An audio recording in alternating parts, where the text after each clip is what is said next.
Hey everybody, welcome to Pop Culture Philosophers. It's Comics Revisited. Today we're talking about What If number 1. What if Spider-Man joined the Fantastic Four?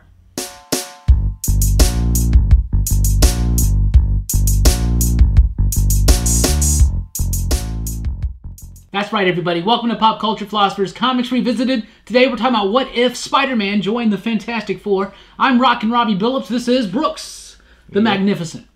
Thank you for being here, Brooks. Oh. So back in 1977, February to be exact, Roy Thomas, writer and editor over at Marvel, creates the title What If. Now most of us who've been reading Marvel Comics our whole lives, we know of What If because there are basically two series. The first series went from 77 to 84, and then the second series went from 89 to 98. The second series is definitely one that we remember more of, because that was right when we were like really getting into comic books and all that stuff. But basically what it is what if certain events in the Marvel Universe didn't go the way they did. And they usually turn out to be these really crazy, dark stories, crazy twists or whatever. So me and Brooks decide that every once in a while here on Comics Revisited, we're gonna do a what if. We'll start with number 1 and we'll keep going, right? Every once in a while we'll do a what if. Because what if they were so fun, right? Ultimately, I think now I remember in hindsight that most of these books were not actually that good. Yeah. But being a kid and being some of the first times you would see this kind of dark storytelling with these kind of characters to our young and impressionable minds, what were your thoughts of What If comics growing up and today? Well, I liked What If. Like, I only had a couple of issues that I can remember. Like, I only owned like 2 issues of it. Yeah. But it wasn't like a comic I could imagine like buying every month. Like, sometimes I'd see like one that piqued my interest, you know? Yeah. Like, what if this happened? Like, oh, I wonder what would happen. Yeah. Know? And sometimes they would take either a popular character and something about that character, like what if the Hulk had Bruce Banner's brain? Yeah. Or they would take a popular event and change it. Like, what if Gwen Stacy lived instead of died? And, you know, and you're always like, oh, that's cool. And it was a good way, even though they were alternative histories and alternate universes and whatnot, Brooks, it was a good way to actually learn Marvel comic book history. Yeah. Because you would learn some of the history, because they would meticulously at times go in and recreate events as they happen. Yeah, but the just watcher slight would show up and differences. be like, this is how it really went. But what if? What if? So we're going to be talking about What If number 1. It's written by Roy Thomas. The watcher looks really weird in this issue, do you think? It does. He doesn't look like the watcher you know with the big head and tiny body. He's all like jacked. Yeah, he is jacked. He was jacked more back in the day, especially when Jack Kirby did him. He was all jacked. Anyway, the art in this story is done... Because his name is Jack. Yeah. The penciling is done by Jim Craig, and the inking is done by Pablo Marcos. I do like the artwork. It's definitely 70s Marvel. It's got that 70s house style, like post-Romita Buscema, like kind of era. Like, you know, Marvel's got a house style, especially back in the 70s, so it fits that style.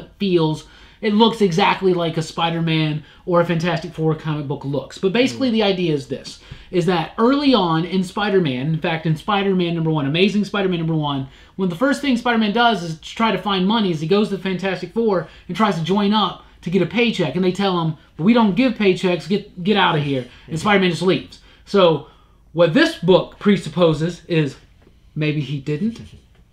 Yeah, like Sue and like tries harder to you know, get him to come back. Yes. And he does.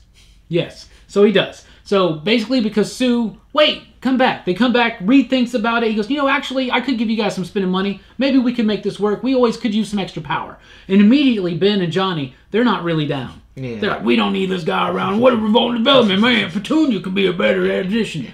Right? This guy's a real jerk. Yeah. He's always showing me up They in don't front really of my like girls. Him. They don't really like him. So anyway, they hold a press conference. They're like, the Fantastic Four are done. Reed's so dramatic. The Fantastic Four are no more.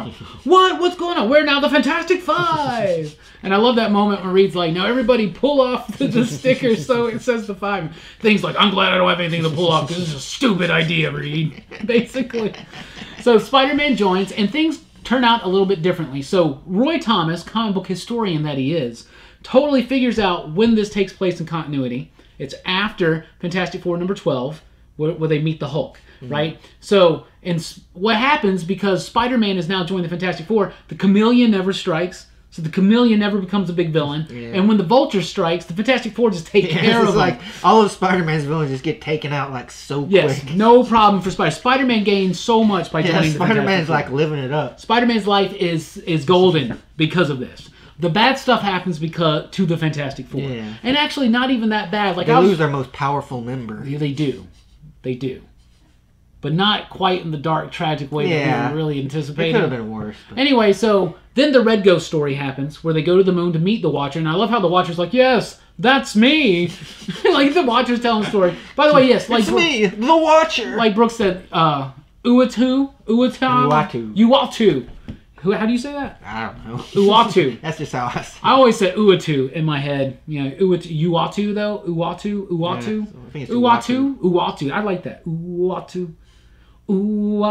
Something like that. Anyway, he's usually narrating these, especially in the early days, because the Watcher watches all of what happens and maybe other realities. I guess this is just him being bored and being like, oh, he's like, he sees somebody, he's like, hey, let me tell you this story. Yeah. Like, this is how this happens, but what if? Yeah. And he's talking to us through this comic book, but he's acting like we live in their universe. Yeah. He's like, in your universe. I'm like, no, dude, Watcher, who do you think you're talking to? Wolverine didn't do that here. What are you talking about? There is no Spider-Man. What's going on? So they go to the Red Ghost, right? So in the original story, the Fantastic Four go to the moon with the Red Ghost and the Super Apes, and that story happens. They meet the Watcher.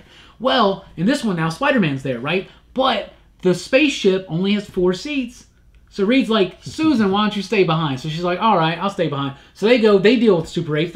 Nothing changes for them, right? But when they come back, all of a sudden, the events of the next issue of Fantastic Four have already started happening. That's the issue where Puppet Master takes over Namor and has him kidnap Sue and bring her underwater and lure the other 3 underwater to save her, right? Yeah. And in that story, that's what happened. In this story, the same thing happens, but when they get there, they're fighting Namor, all that stuff, and then Susan's like, you know what? No, I want to stay here with Namor because Reed has made it obvious that he doesn't need me. Yeah, they don't need her because they leave her behind. She doesn't go to the moon.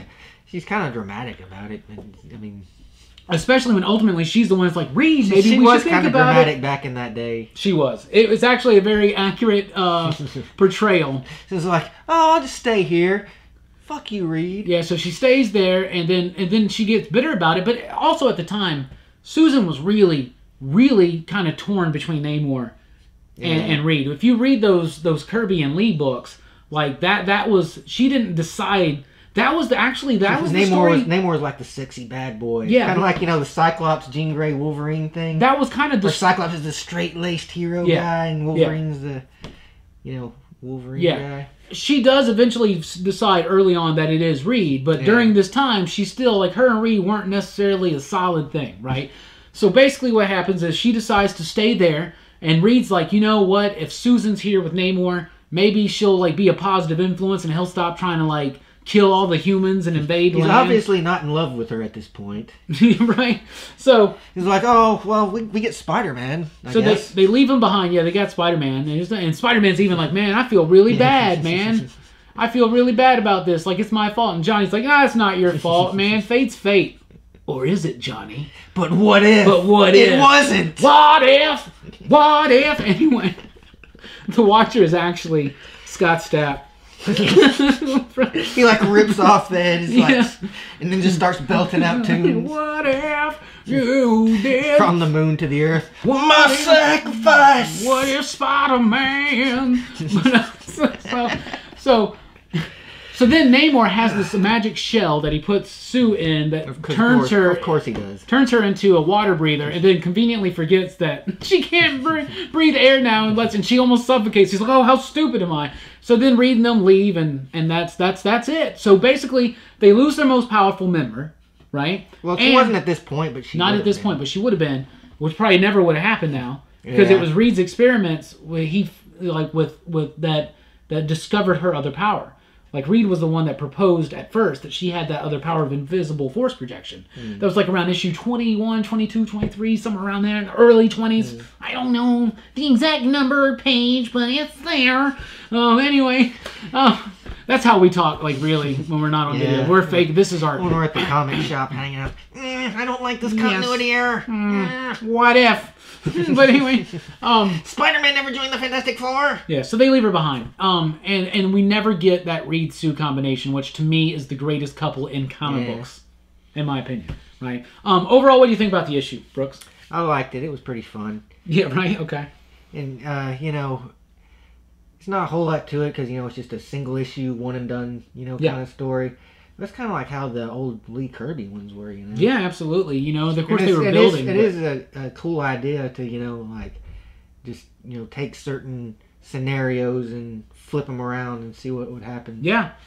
I love the story. I mean, it's fun. You know, it's not... like, they could have gone darker with it, but obviously I think starting out, they didn't really want to go that dark at first. The ones that we read in the 90s at times had some really messed up twists in them. But that's the thing about What Ifs is they're not always the best comic books, but first of all, it's a good place to get new talent to come in and try something different with the story and do something new and unique with the character. It's also a good way to explore comic book history, which is what Roy Thomas was doing here. There were kids that read this book in 1977 that had never read Amazing Spider-Man 1 or 2, never read Fantastic Four 13 and 14, but now they knew those stories, or at least a version of them. You know, and they could figure out like what actually happened, and it caused an interest in looking back at some of the older comics, and that's always what it did for me. And I think that's something really, really cool that What If does and continues to do, even when they still do them. They kind of get away from that now. Yeah. They don't go in and try to reference every single little bit, but there are still What Ifs that do that. Like when they do like alternate stories.